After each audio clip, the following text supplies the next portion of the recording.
I recently did one of my small group retreats on becoming a better listener. One of the things we discussed was the difference between a concern and a problem. Do you think there's a difference? There is. There's a big difference between the two. If you know me, you know I spend time listening to the terms people use to define what they're saying.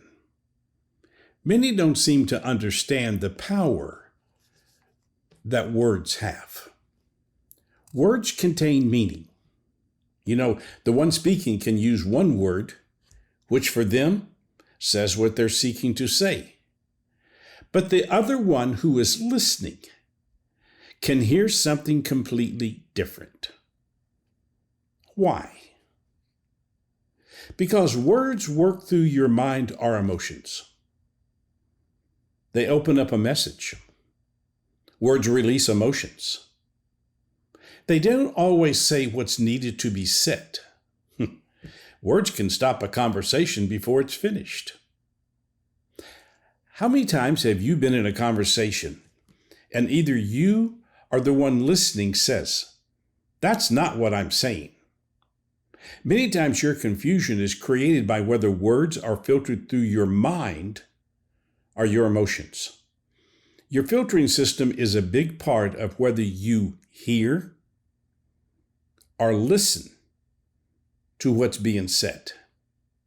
Now, have you ever been in a conversation, paused, looked at the person, and asked them, "What did you just say?" You will either always hear or listen to what's being said. Your understanding is created by which set of filters you use for gathering the information that is happening. There are those who will hear what I am saying here and think, people don't listen that intently to what is being said. That is true. And that is what causes much of our communication confusion. When you are hearing, you are not totally involved in the conversation. You're only partially present. The result of this is the majority of the time you are filtering the conversation through your emotions. If you don't see a need for the conversation, are not interested in what is being said, are distracted by something else, you will only hear the parts you want to hear. Which means you cut and paste the words being spoken. I would bet you have been there and done that, right? Most are better at hearing than they are listening. When you are only hearing, you help the confusion grow. You exit while the conversation is still happening. You arrange the conversation the way you want it to go. And that means you reach the conclusion you want. You must never forget, communication is always happening in some form. There is never a day without communication. So, how do I define communication? I define it as the transference of information in any form. If you can accept that definition, then you have to agree communication is always happening.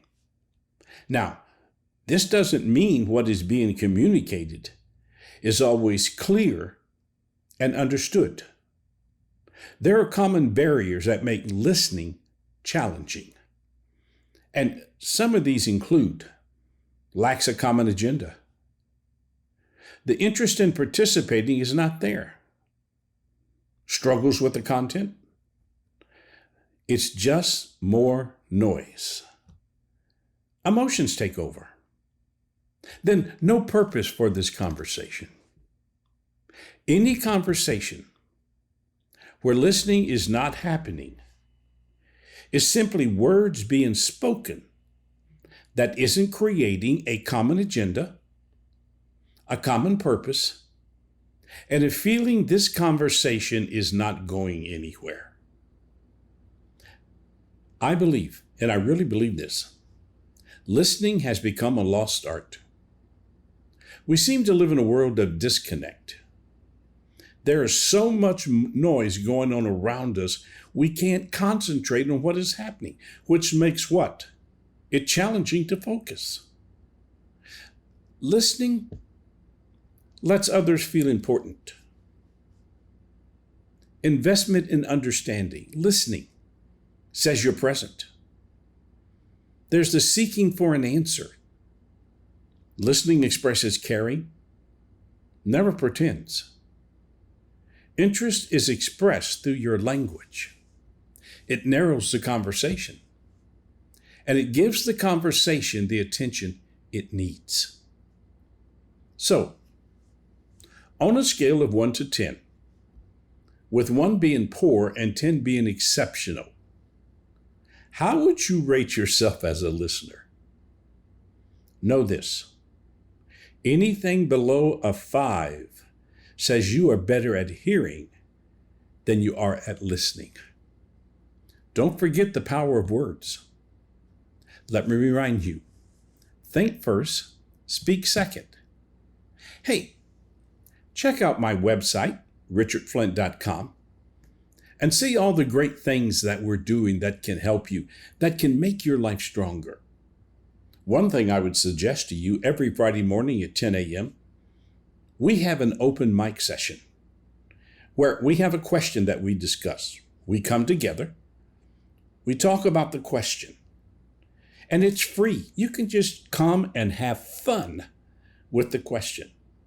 If you'd like to be a part of it, you would just go to richardflint.com/discussion. Join us. I think you'll really enjoy it.